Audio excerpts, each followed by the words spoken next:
अस्सलाम वालेकुम स्टूडेंट। आज हम बायोलॉजी का एक और टॉपिक पढ़ेंगे, HIV। HIV क्या है? HIV stand for human immuno deficiency virus. ये वायरस का नाम है और इससे जो इन्फेक्शन काज होता है उसका नाम है एड्स। तो हम ये पढ़ेंगे। एनिमल के अंदर जो रोडेंट वगैरह है, रेट्स, उसमें ट्यूमर काज करता है HIV, और ह्यूमन के अंदर एड्स काज करता है, HIV इन्फेक्शन काज करता है, जो आज हम पढ़ेंगे।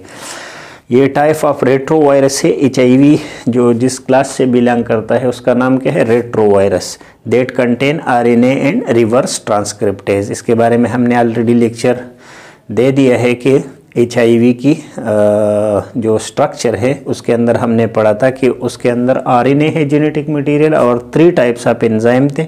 एक रिवर्स ट्रांसक्रिप्टेज है, दूसरा इंटीग्रेस है और प्रोटीएस है। ये 3 एंजाइम HIV के स्ट्रक्चर के अंदर मौजूद है।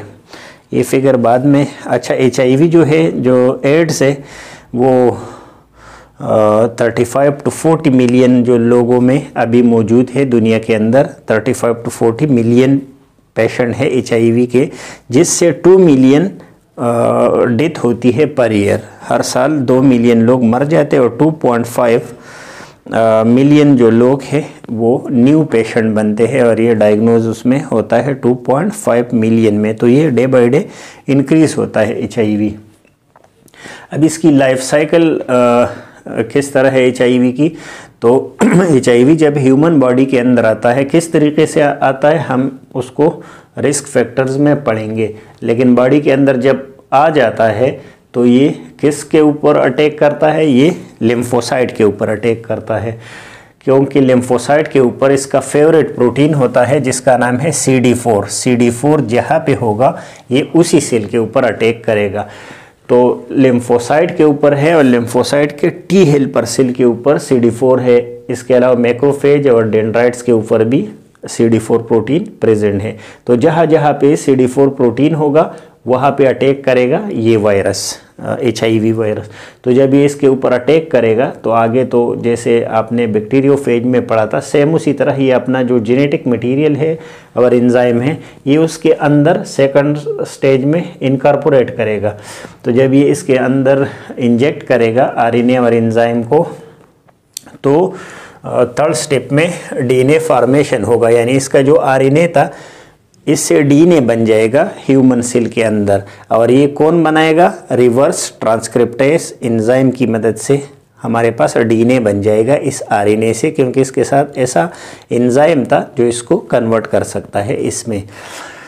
फोर्थ स्टेप में क्या होगा? इंटीग्रेशन विद ह्यूमन DNA, और फिर हम उसको प्रो वायरस कहेंगे। ये जो DNA बन गया, ये अभी जैसे ये न्यूक्लियस है, न्यूक्लियस के अंदर आ गया और किस चीज़ से मिल गया? ह्यूमन न्यूक्लियस के अंदर जो ह्यूमन DNA है उसके साथ ये मिल गया ये वायरस का DNA, HIV वायरस का DNA। और फिफ्थ स्टेप पे फिर क्या होगा? Viral RNA produce by transcription. अब ये DNA क्या करता है? ह्यूमन का DNA क्या करता है? ट्रांसक्रिप्शन। आगे RNA को अपना पैगाम ट्रांसक्रिप्ट करता है कि हमारे लिए RNA बनाओ, प्रोटीन बनाओ। तो बहुत सारे RNA बनेंगे इसके रिजल्ट में। और RNA किस चीज़ का होगा? वायरस का RNA। जो वायरस का DNA है यहाँ पे, ये अपने लिए ट्रांसक्रिप्शन करेगा और बहुत सारा RNA बनाएगा। ये DNA RNA बनाएगा और उसके साथ साथ प्रोटीन बनाएगा, क्योंकि एक और एंजाइम है। यहाँ पे 3 एंजाइम हमने पढ़े थे। रिवर्स ट्रांसक्रिप्टेज का काम यहाँ पे हो गया, इंटीग्रेज ने ये काम किया, इसको इनकॉर्पोरेट किया, और अब प्रोटीएज क्या करेगा? प्रोटीन बनाएगा। प्रोटीन कोट वायरस के लिए बनाएगा। फिर जो वायरस है वो उसी कोट के अंदर असम्बल होगा और बाहर निकलेगा, और यह बाहर निकलने के प्रोसेस को हम बडिंग कहेंगे। Budding of new HIV। ये सेल था T हेल्पर सेल, इससे अब निकलेगा ये बाहर वायरस की शक्ल में, और बहुत सारे वायरस इससे निकलेंगे। लेकिन निकलते वक्त ये इसका कुछ पोर्शन, ये जो T सेल है इसका कुछ पोर्शन अपने ऊपर लपेट लेता है, जिससे हमारे इम्यूनिटी को पता भी नहीं लगता कि ये वायरस HIV है। अच्छा, HIV वायरस जो है ये तो इसका लाइफ साइकिल हो गया। ये इन्फेक्शन किस तरह काज करता है? तो इन्फेक्शन इसका जो है वो एक्यूट है, क्रॉनिक है और एड्स है। ये 3 स्टेजेस है इसके इन्फेक्शन के। तो सबसे पहले हम पढ़ते हैं कि AIDS stand for what, acquired immunodeficiency syndrome. Actually ये एड्स उसी बीमारी का नाम है जो HIV से कास होता है, वो इन्फेक्शन है, लेकिन ये उसमें थर्ड जो फेज़ है या स्टेज है, फर्स्ट स्टेज उसमें एक्यूट है, फिर क्रॉनिक है, फिर एड्स है। और एड्स में होता क्या है, इम्यून सिस्टम जो बॉडी का है वो डिस्ट्रॉय होता है। सिंपली अगर आप एड्स बीमारी को डिफाइन करना चाहे तो ये क्या है, ये the destruction of immune system है, क्योंकि एक्वायर्ड इम्यूनो डेफिशिएंसी सिंड्रोम। और सिंड्रोम किस चीज़ को कहेंगे, कलेक्शन ऑफ डिजीज़ को कहते हैं। इसमें एक डिजीज़ फिर नहीं होता, अगर आपका इम्यूनिटी सिस्टम सप्रेस है, डेफिशिएंट है, तो आपके अंदर बहुत सारे डिजीज़, नज़ला ज़ुकाम से लेकर TB तक सारे डिजीज़ आपके अंदर आ जाएंगे, तो हम कहेंगे इस पेशेंट को सिंड्रोम है, इसका इम्यूनिटी सिस्टम किसी भी डिजीज़ के ख़िलाफ़ रेजिस्ट नहीं कर पाता, तो इसीलिए ये सिंड्रोम है। सिम्टम्स क्या है एड्स में, तो सिम्टम ये शुरू में ज़रूरी नहीं कि इसमें सिम्टम हो, और फर्स्ट स्टेज में यूजुअली जो है 2 to 6 मंथ क्या होता है, इसमें फ्लो लाइक सिम्टम होते हैं, जैसे नज़ला ज़ुकाम का सिम्टम है, सर दर्द और गले में दर्द और headache, fatigue, swollen lymph node बड़े हो जाते हैं, ये जैसे नज़ले में होता है, सिमिलरली इसमें भी फर्स्ट स्टेज में या एक्यूट स्टेज में यही होता है। क्रॉनिक स्टेज या जो लेटर ऑन स्टेज है, सेकंड स्टेज है, ये 5 से 10 साल तक हो सकता है, और इसमें एसिम्टमेटिक होता है, पेशेंट को कुछ सिम्टम नहीं होता। जबकि लास्ट स्टेज जो है या इम्यूनो डेफिशिएंट स्टेज है, उसी को एड्स कहेंगे। और एड्स में फिर क्या होता है क्योंकि इम्यूनो डेफिशिएंट हो गया पेशेंट, तो body has no ability to resist.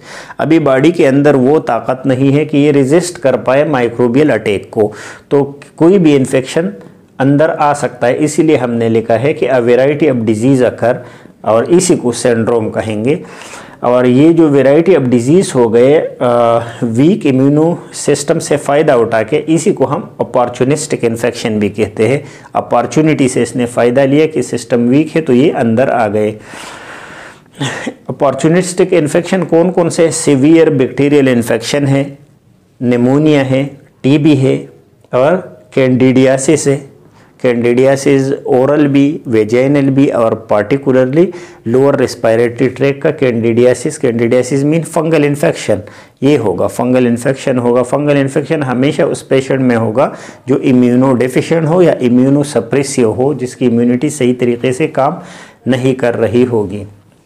तो ये तो हो गए इसके सिम्टम कि फ्लो लाइक सिम्टम में शुरू में, और एंड वाले स्टेज में जितने भी डिजीज़ है, अगर TB उसको है तो TB के साइन सिम्टम भी आ जाएंगे, अगर उसको सीवियर बैक्टीरियल इन्फेक्शन है तो उसके साइन एंड सिम्टम आ जाएंगे।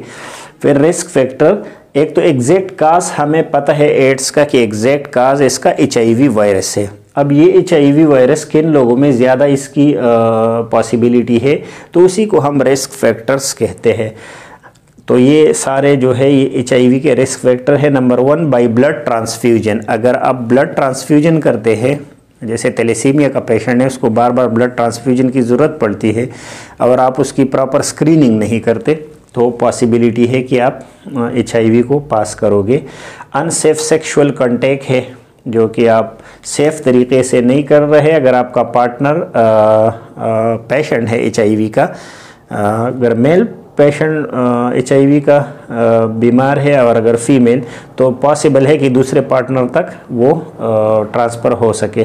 शेविंग ब्लेड्स, जितने बार्बर्स के शॉप पे आप जाते हैं, शेविंग ब्लेड वगैरह जो मशीन रेज़र यूज़ करता है वो, उससे पॉसिबिलिटी है कि HIV की ट्रांसफ़र हो सके। HIV मदर अगर किसी बेबी को जन्म देता है HIV मदर, तो वो ट्रांसफ़र करता है उसी पेशेंट में एड्स को।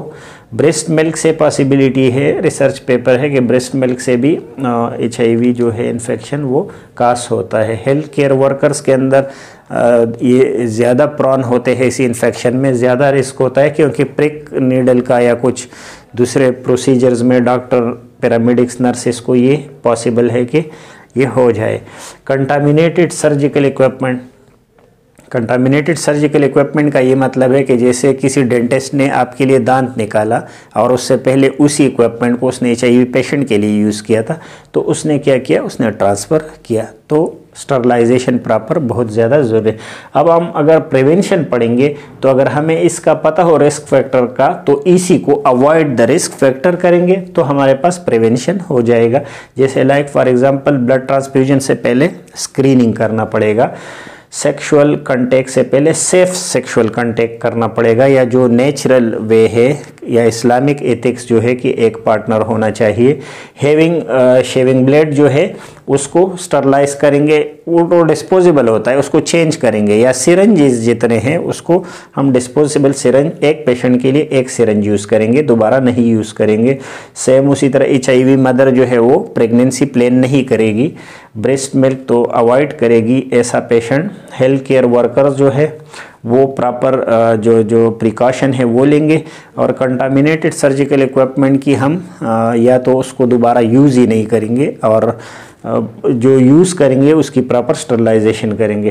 ट्रीटमेंट क्या है एड्स का, तो एड्स का कोई स्पेसिफिक ट्रीटमेंट नहीं है। उसकी जो रीज़न है वो ये है कि या तो ये वायरस म्यूटेशन करता है, या फिर ये जो होस्ट सेल का पार्ट है, जैसे मैंने यहाँ बता दिया, अपने इर्द गिर्द लपेट लेता है, तो इम्यून जो सिस्टम है वो इसको नहीं रिकॉग्नाइज कर पाता, या फिर जो सबसे मुश्किल इसका स्टेज है जिसमें ट्रीटमेंट नामुमकिन है, वो जब ये DNA इनकॉर्पोरेट होता है ह्यूमन DNA के अंदर, तो फिर ये तो ह्यूमन DNA के साथ मिक्स हो गया, अब इसका ट्रीटमेंट मुमकिन नहीं है।